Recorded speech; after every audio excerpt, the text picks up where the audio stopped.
चढ़ा, लाल से ऐसे देखो लाल चढ़ा। इसी प्रकार से हमारा जो धर्म है ज्ञान धर्म है। हमारा धर्म क्या है? जीव का धर्म क्या है? ज्ञान धर्म है। ज्ञान केवल जीव के ही पास है और किसी के पास नहीं। इस परमात्मा की कल्पना कीजिए, किसने की? बिना ज्ञान के कल्पना होगी क्या? बिना ज्ञान के किसी का नाम धरा जाएगा क्या? बिना ज्ञान के कोई सब्जी बना सकता है? ज्ञान न हो तो कोई रोटी बना सकता है? कैसे रोटी बेली जाती है, कैसे तवे पे डाली जाती है, और तवे पे भी कितनी सेकनी चाहिए तब वो आग पे आगे फूलेगी। वो जानकारी ना हो तो तवे पे ही रोटी बिगड़ जाएगी। एक घर में बहू थी, जानती कुछ नहीं थी। एक पड़ोसन थी, उसको पूछती थी, चाची जी कि हाँ कि आज मैं दाल बनाऊंगी, दाल कैसे बनती है? कि 2 मुट्ठी दाल लेना, 1 लीटर पानी लेना, 1 चम्मच हल्दी डाल देना, 1 चम्मच आधी चम्मच नमक डाल देना और आग में चढ़ा देना। कि हाँ ये तो मैं भी जानती हूं पहले से ही। चल ठीक है।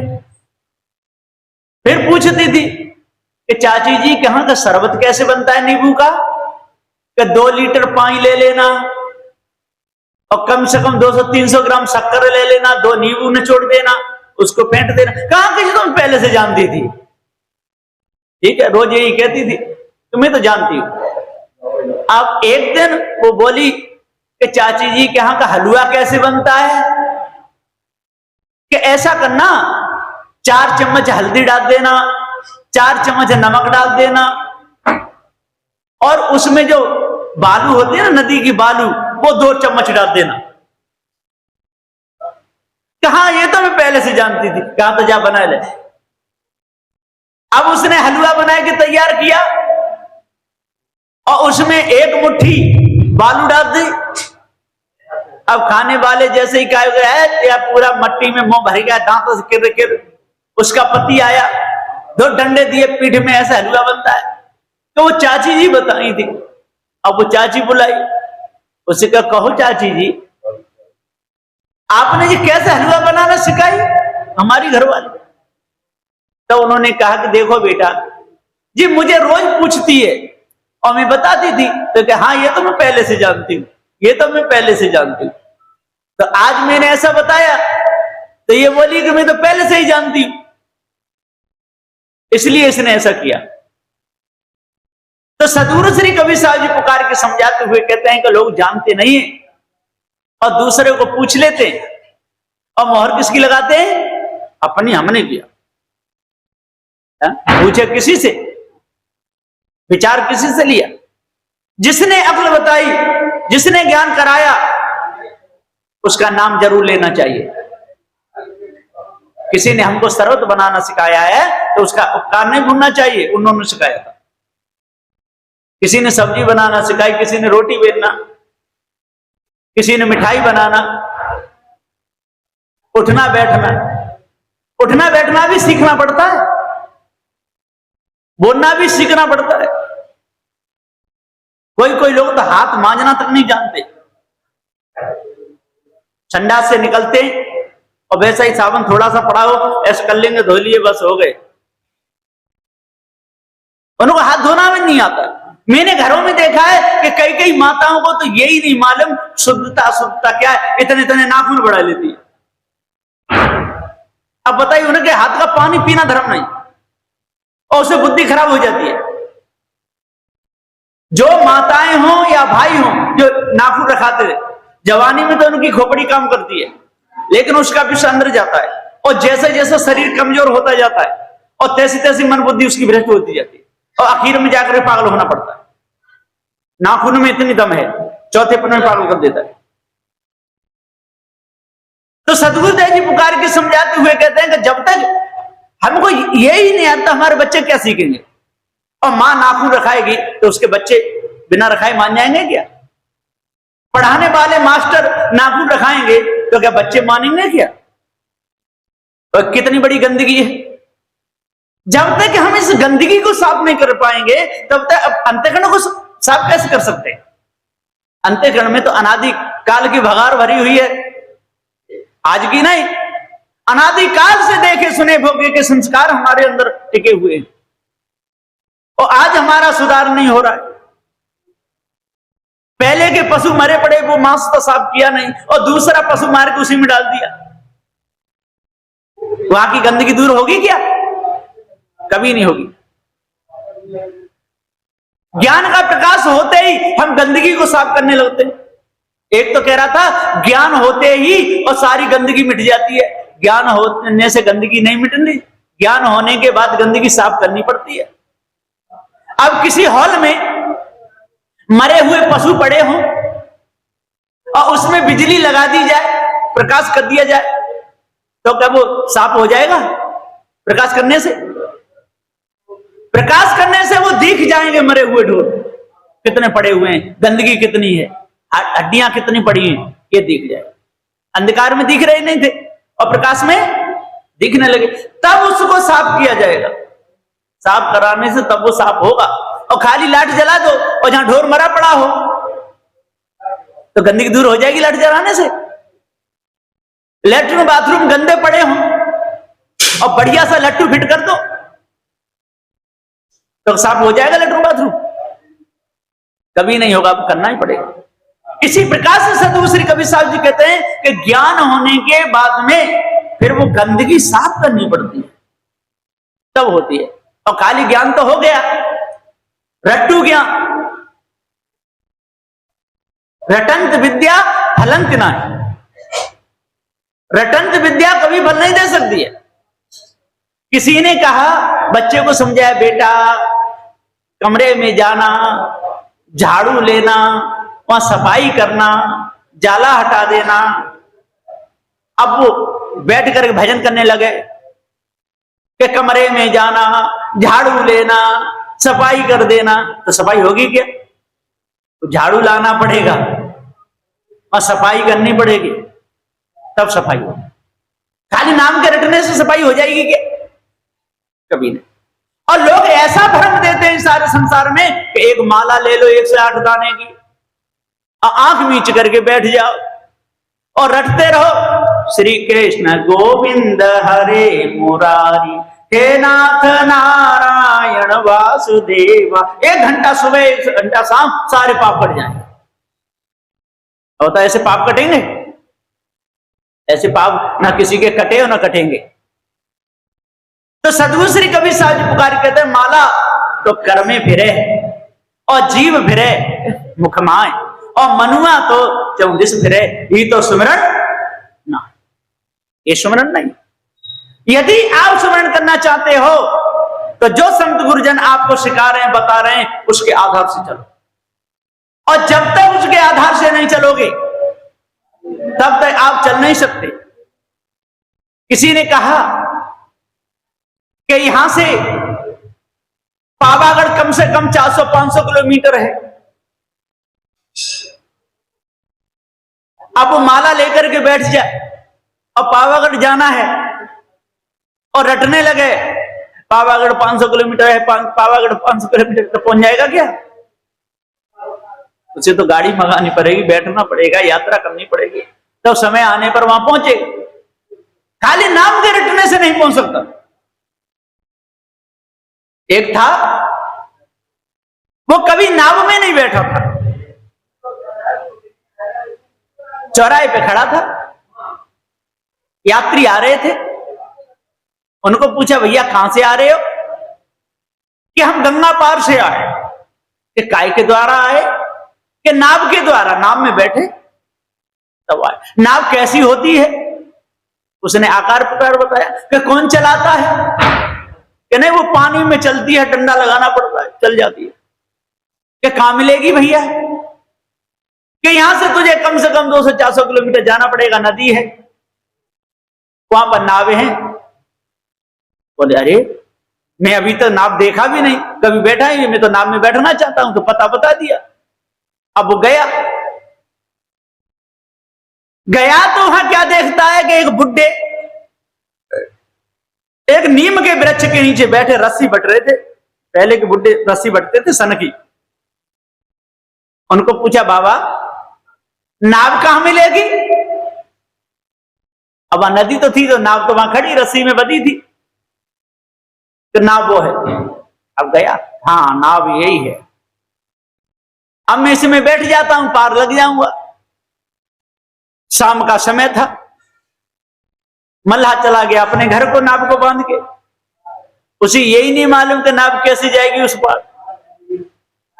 सिर तो कर लिया किधर, पानी की तरफ, और पैर कर लिया थल की तरफ, और सो गया नाव में।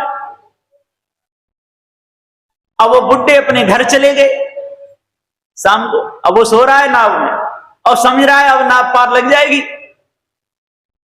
अब बिना चलाए कोई नाव पार लगेगी? खूब सोया, सुबह 6 बजे तक सोया।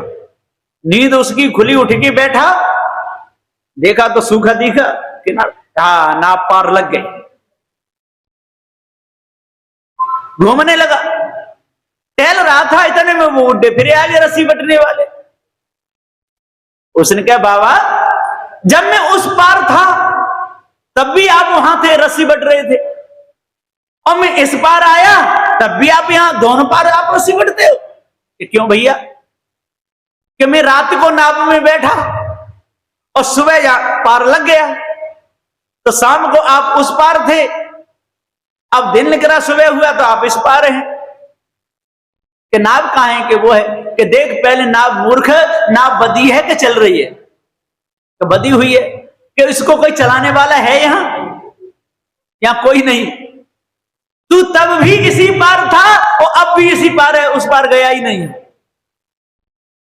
रात भर नाव में सोता रहा और सुबह घूमने लगा, और मैं तो अपने समय पर रोज आता हूं रस्सी बटने के लिए।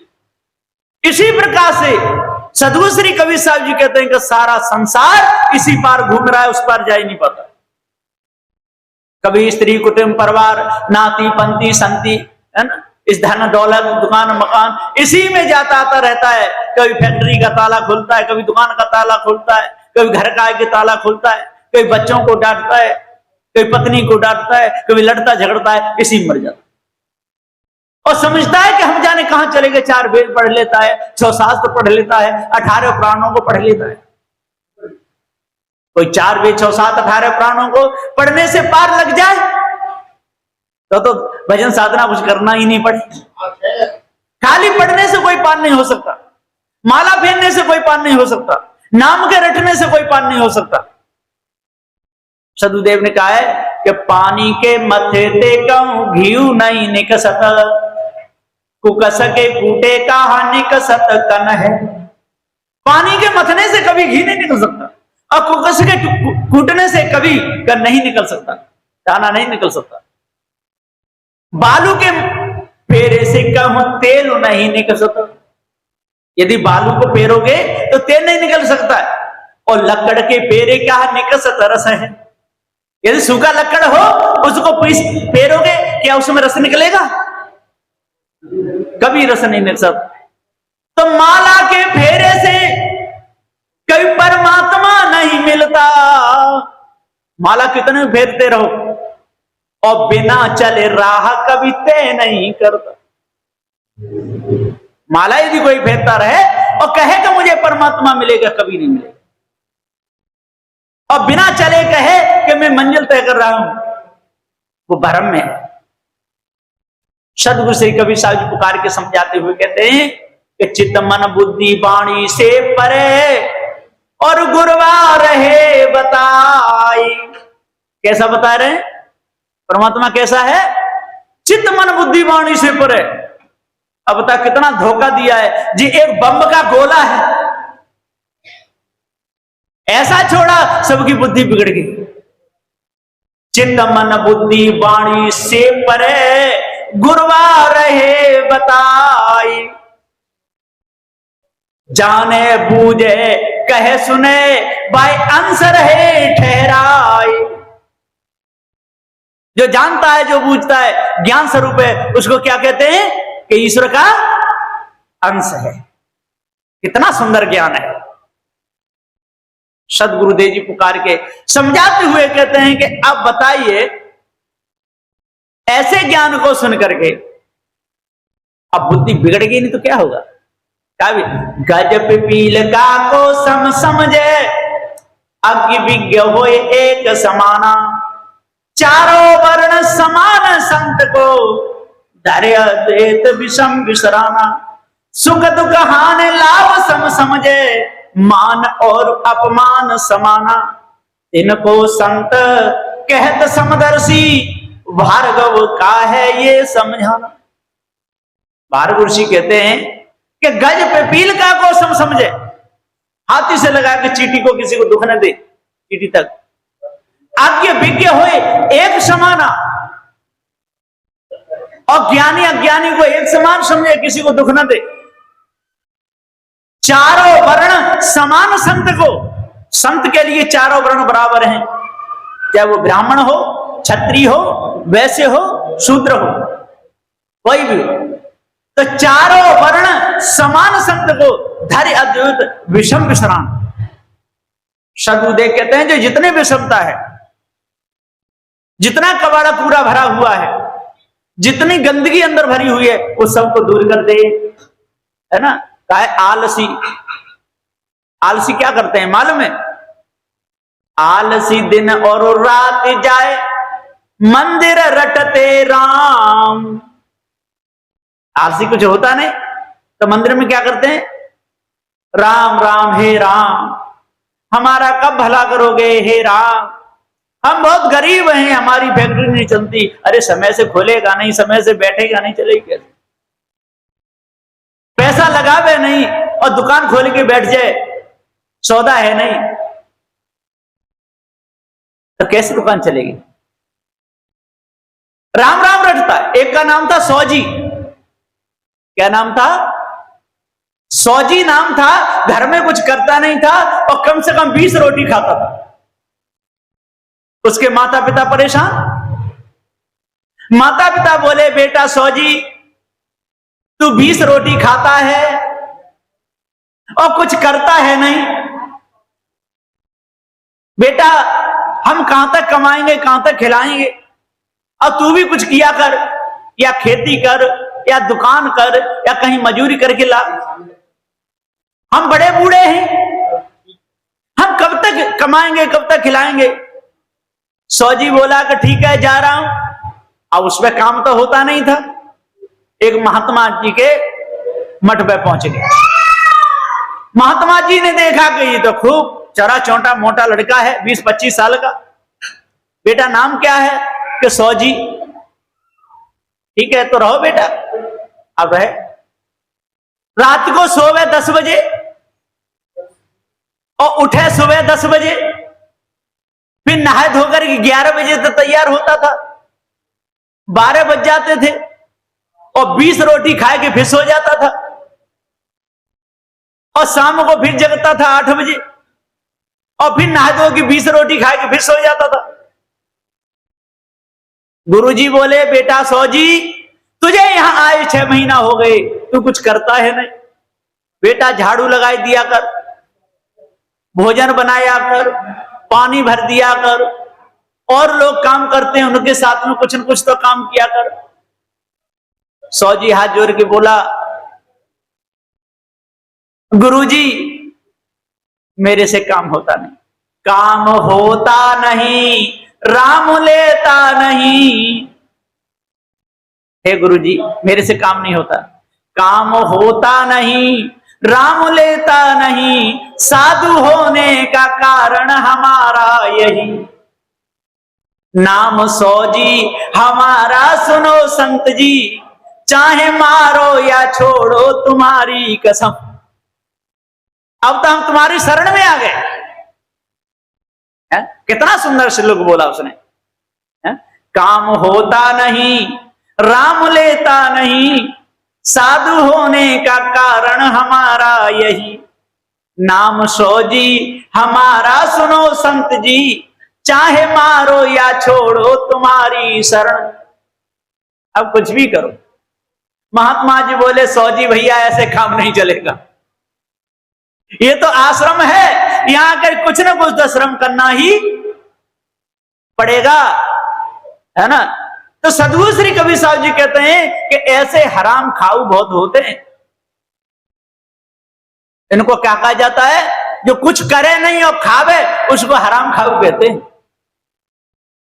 सदगुरुदेव जी पुकार के समझाते हुए कहते हैं कि हे भाई ज्ञानियों विद्वानों, 4 वेद 6 7 18 प्राणों के ज्ञाता हो, जपी तपी सन्यासी हो, सबके लिए सदगुरु श्री कबीर साहब का जो उपदेश है, जो साहब जी उपदेश दिए हैं बीजक में, सबके लिए लाभकारक, हानि इसमें किसी की नहीं। लेकिन लोग अपने आप को भूल गए, अपने पद से गिर गए, पशु वृत्ति बना ली। आजकल तो क्या होता है, पहले के जितने बुजुर्ग थे, जितनी माताएं थी, वो शुद्धता सिखाती थी घर में, और आज तो क्या होता है कि रसोई बनाते बनाते ही खाते जाते। मैंने देखा एक माता पराठे बनाई रही थी, आसन वहीं लगा था, नाम नहीं ले रहा, उसी घर में आसन लगा, रसोई में पराठे बना रही थी आलू के, और बनाते बनाते चटनी भी अगर बनाती जाए और खाती भी जाए, पूरी रसोई झूठी हो गई। अब बताइए, बनाते बनाते एक जगह देखा सब्जी बना रही थी, कढ़ाई में चलाई और चला कर अंगुली उसमें लगाई कि चाट के देखी, हाँ नमक तो बढ़िया है। मैं उधर से निकला भी था, ऐसा नहीं करना चाहिए। और एक और कि एक ही थाली में सब खाने बैठ जाते हैं, इसलिए रोगी ज्यादा हैं। यदि एक ही थाली में, एक ही कटोरी में और बोर खाना छोड़ दिया जाए तो भारत में इतने रोगी नहीं रहेंगे। खान पान से, झूठन से भी रोग आता है, तन के स्पर्श से रोग आता है, एक पहने हुए कपड़े को पहनने से भी रोग आता है।